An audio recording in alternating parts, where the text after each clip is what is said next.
Awas, hati-hati. Semua amal itu akan diikat dengan niatnya. Dengan niat itulah diberikan oleh Allah dua hal. Satu, berpahala atau tidak. Jadi investasi akhirat atau tidak. Yang kedua, kesungguhan kita untuk mencapai itu. Jadi bapak ibu ini punya pekerjaan nih, ya. Serius tidaknya tergantung motivasi niatnya. Kalau bapak niat, bakal serius. Kalau nggak niat, nggak akan serius. Anda jadi tentara nih. Kalau niat betul jadi tentara, akan sungguh-sungguh. Kalau nggak niat, ya biasa-biasa saja. Ada tugas kerjakan, nggak ada santai. Anda kuliah, kalau niatnya benar, sungguh-sungguh belajarnya. Duduk paling depan, dengarkan dengan baik, catat, nggak paham nanya. Makanya masuk dengan keluar beda. Masuk belum paham, keluar sudah paham.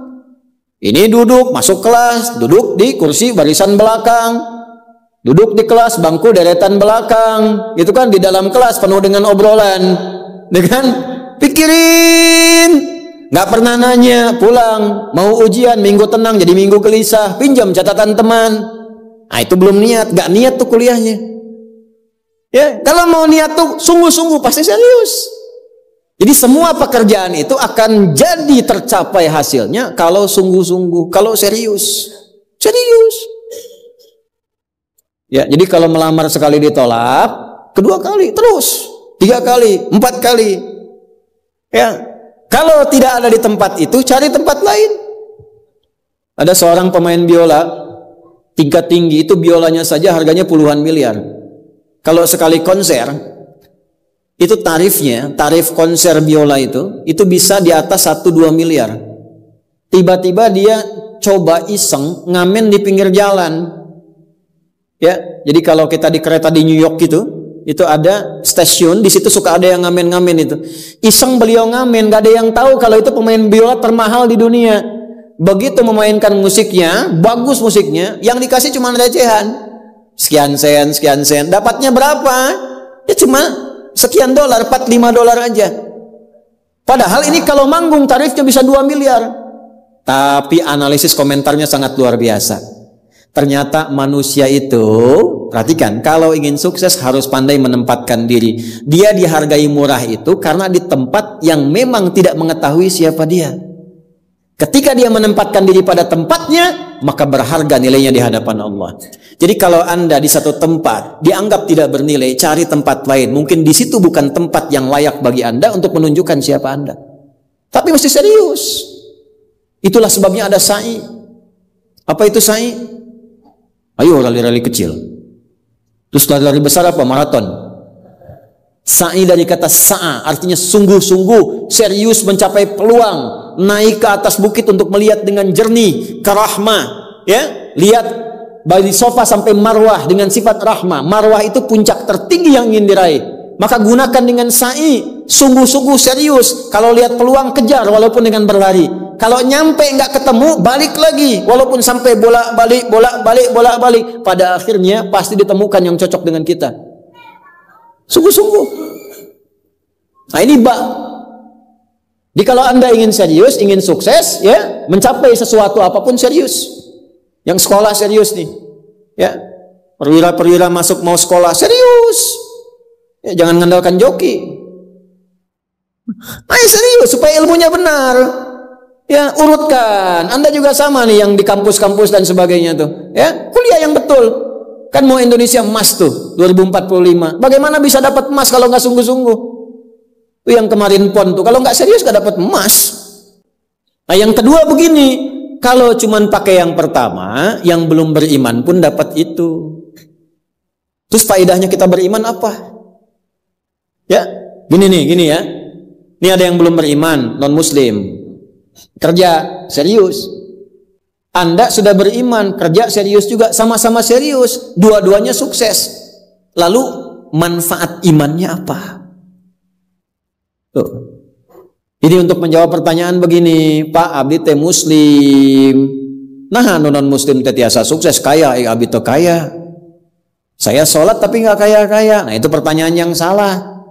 Supaya kaya itu penyebabnya bukan sholat, tapi serius, sungguh-sungguh. Kalau sungguh-sungguh kerja, sukses. Sungguh-sungguh belajar, sukses. Sholat itu, nah ini mendampingi kesuksesan dengan keberkahan. Kalau ingin berkah, sholat. Ingin nyaman, sholat. Sholat mendesain kesuksesan itu melahirkan falah, kebahagiaan yang mendamaikan. Makanya falah dalam bahasa Inggris definisinya success and happiness. Sukses dan bahagia. Balik ke sini, ke hadis tadi. Lalu apa manfaatnya di situ huruf ba itu? Niat itu apa? Merubah rutinitas menjadi ibadah. Ini yang mahal. Ini Pak, gini Pak ya. Bu. Ini apa Bu? Gelas. Isinya air. Fungsi air itu menghilangkan haus. Caranya minum. Tiap hari kita itu minum. Sesuatu yang dilakukan terus-menerus namanya rutin. Disifati jadi rutinitas. Minum itu rutinitas. Tidak minum bahaya buat ginjal. Minum kita. Tapi yang kedua begini, gimana caranya rutinitas itu jadi ibadah? Tuh, minum tapi jadi ibadah. Apa fungsinya ibadah? Supaya dapat bekal. Bekal buat apa? Bekal buat pindah. Pindah kemana? Pindah ke alam baru ketika meninggalkan dunia. Siapa yang akan hidup selamanya di dunia? Ayo angkat tangan. Gak ada. Orang terkuat di muka bumi Firaun. Jaringannya luas, tentaranya banyak, hartanya melimpah, supportnya tinggi. Tapi se-Firaun-Firaunnya tewas juga. Selesai. Nah, artinya apa? Kita akan meninggalkan ini karena kehidupannya sementara. Karena itu bagi orang yang sudah meninggalkan dunia, disebut diumumkan telah meninggal dunia. Nah kita punya iman kalau meninggal pindah kemana? Kan ditanya. Akal kita kan bertanya, ini pindah meninggal dunia, meninggalkan dunia pergi kemana? Kan belum pernah ada yang punya pengalaman ke situ balik lagi. Oh abdi tadi kadinya wih doi, enggak ada. Ya. Harus terjawab. Kalau tidak terjawab bingung kita ini. Harus terjawab. Yang bisa jawab itu siapa? Yang menciptakan kita. Tanggung jawab. Harus memberikan keterangan. Karena itu kalau ada kitab suci menerangkan dengan sempurna. Setelah di dunia ke sini keadaannya begini, bekalnya begini, dari situ ke sini prosesnya begini. Ini menunjukkan kitab suci itu benar dan sumbernya dari Sang Pencipta. Dan berita baiknya, Alhamdulillah. Alhamdulillah, silahkan riset, silahkan komparasikan. Secara ilmiah, riset. Hanya Al-Quran yang menerangkan itu dengan sempurna. Dari dunia, pindahnya ke sini. Alamnya disebut dengan kubur. Pemisahnya disebut barzakh. Di dalamnya ada begini. Dijelaskan oleh Nabi rinci. Kalau begini, begini. Kalau begitu, begitu. Selesai itu nanti bertahap seperti ini. Terjadi kiamat begini. Rinci. Kalau itu karya manusia, mustahil ada satupun manusia yang bisa berbuat seperti itu. Kita mau pindah nih, sekarang kita pakai logika yang betul. Hukum pindah itu harus bawa bekal. Ini yang ngaji semua di sini, enggak semuanya orang Bandung, orang Jakarta, tuh. Ya. Soreang mana Soreang? Masih subuh nanti pas maghrib Soreang tuh. Ya, Purwakarta mungkin kan. Ini enggak semua orang Bandung ini. Apakah Anda bisa nyampe ke sini kalau nggak ada bekal? Dari Bandung mau ke Jakarta mesti ada bekal. Beli tiket pakai kereta api cepat. Ya, kereta cepat, wush, tiketnya bekal. Pakai pesawat, bekal. Hukum mengatakan setiap pindah tempat mesti ada bekal. Ini Anda, saya, kita mau pindah dari dunia, minimal transit ya, waiting roomnya di alam kubur. Mau pindah, pertanyaannya bekalnya apa? Kan pindah tempat. Semakin berpindah tempatnya, semakin beda hukumnya. Ini kita di Indonesia mau transit ke Malaysia, apa dikira mata uangnya sama? Tidak, hukumnya pun nggak sama. Orang Indonesia ke Singapura, hukumnya beda. Oh bisa rapi, di jalan rapi, nggak ada buang sampah sembarangan, gitu kan? Pulang lagi ke Soreang, nggak bala deui, gitu. Hukum beda, ketatnya nggak sama. Ke Amerika lebih jauh lagi, nggak laku rupiahnya, tukar dulu dari sini, baru dolarnya nyala. Pindah tempat beda hukum. Toilet di kota Bandung dengan toilet di Lebak Bulus bisa beda.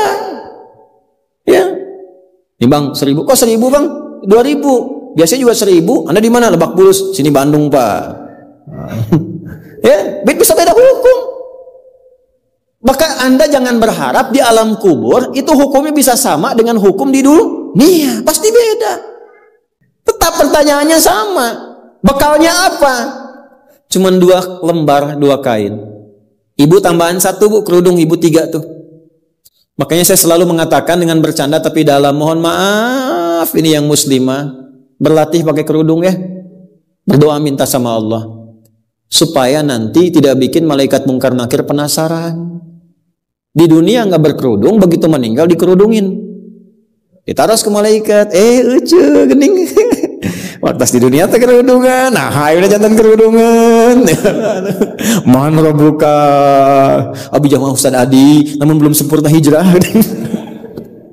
Pelan-pelan, jangan dihukumi dulu. Dia sujud itu sudah luar biasa.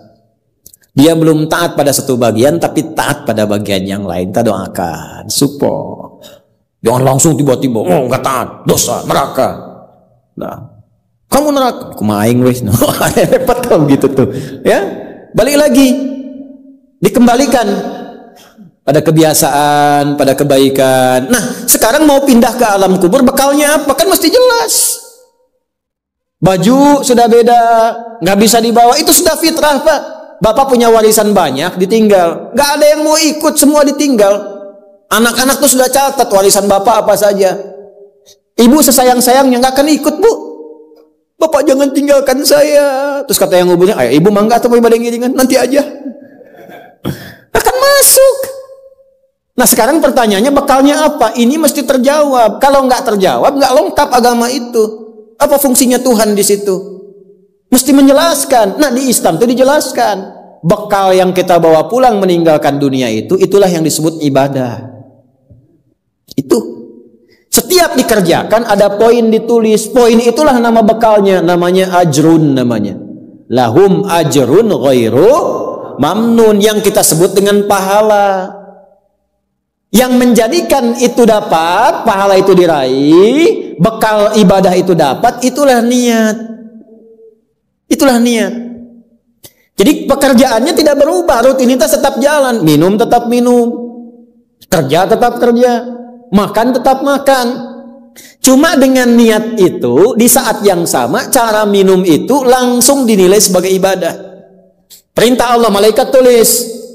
Ya, berapa tulisnya? Sesuai kadar keikhlasannya, minimal 10. Itulah perbuatan yang dianggap benar, sehingga konsepnya dunianya sukses, minum juga, haus hilang. Akhiratnya dapat pahala. Jadi dunianya sukses, akhirat sukses. Disebut baik, perbuatan baik yang dinilai sukses oleh Allah disebut hasanah namanya. Makanya kita berharap dunia jadi hasanah, akhirat dikonfirmasi hasanah itu jadi pahala. Maka kita berdoa, Al-Baqarah ayat 201, Rabbana atina fid dunya wa fil akhirati waqina. Apa tafsir hasanah terkait ibadah? Tafsir hasanah terkait ibadah pindah surat ke surat 6. Ayat berapa? 160. Man jaa bil hasanati falahu asyru amthaliha. Minimal kalau diniatkan jadi ibadah tulis 10. 10 itu yang disebut bekal pulang. Sebelum meninggal tampilkan nanti. Punten Pak ngetang nate sanes kieu nya 1, 2, 3, 4 itu hitungan dunia. Cara menghitungnya 1 ke 2 500 tahun, 2 ke 3 500 tahun, 3 ke 4 500 tahun. Nanti semua itu diakumulasi, ditampilkanlah surga yang sesuai dengan pahala kita. Kapan ditampakkannya? Saat sakaratul maut, sebelum meninggal.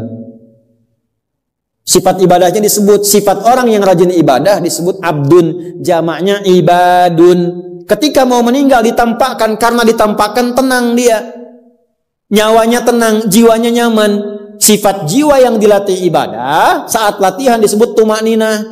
Ruku anjen, jangan dulu itidal sampai tumakninah. Sujud, jangan bangkit dulu sampai tumakninah. Kebiasaan tumakninah punya sifat namanya mutmainnah. Makanya saat akan meninggal disebut ibadahnya, disebut mutmainahnya. Di mana? Quran surah 89 ayat berapa? Ayat 27 sampai 30. Ya ayyatuhan nafsul mutmainnah irji'i ila rabbiki radiyatan mardiyah fadkhuli fi ibadi, disebut ibadnya. Wadkhuli jannati, ditampakkan surganya. Ini surganya anjeun teh ieu tina amalan-amalan yang telah dilakukan selama hidup. Kalau yang nggak ada bekal, tampaknya yang jelek-jelek sesuai kebiasaannya. Ya. Kebiasaan dugem ditampakkan geleng. Bingung, la ilaha illallah, geleng lagi, geleng lagi. Yang biasa tahlil, biasa ngaji, wafat sesuai kebiasaan, sesuai ajalnya. Tampak. Nah, sekarang untuk mencari bekal itu bagaimana? Niatkan menjadi ibadah. Itu fungsinya itu mahal. Pembuktiannya setelah meninggal. Kalau bapak nggak percaya, ibu nggak percaya, dipertanyakan imannya. Silahkan saja, nanti lihat setelah meninggal. Ya, cara merubahnya bagaimana? Nanti ada 3 bagian. Karena itu kata Imam Syafi'i, hadis ini sepertiga ilmu. Ilmu itu dipraktikkan lewat amal, makanya hurufnya sama. Ain, lam, mim saat belajar. Ain, mim, lam ditukar, lamnya ke belakang, mimnya ke tengah. Saat diamalkan hurufnya sama. Orang yang mengerjakan itu ain pakai alif, lam dan mim, alimun. Tempatnya alamun, tanda-tanda orang itu kenal Allah, maka dia pakai ilmu. Ilmunya dia amalkan, hurufnya sama semua. Ilmun, amalun, alimun, alamun.